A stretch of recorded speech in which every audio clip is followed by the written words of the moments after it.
দর্শক, গুলশান কার্যালয়ে কথা বলছেন বিএনপির নেতা সালাউদ্দিন আহমেদ। আমরা সরাসরি চলে যাচ্ছি সেখানে।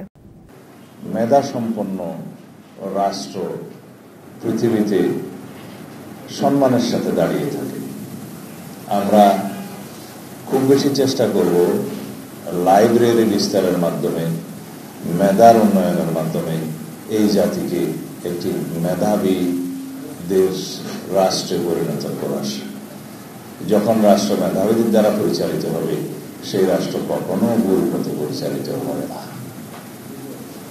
তা আমরা আপনাদেরকে ধন্যবাদ জানাই যে আপনারা অতীতেও এই জাতীয় অনুষ্ঠানগুলো সারা জাতির মধ্যে প্রচার করেছেন খুব গুরুত্বের সাথে।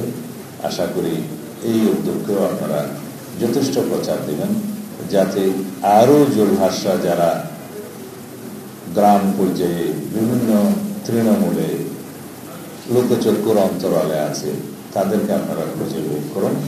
ইনশাআল্লাহ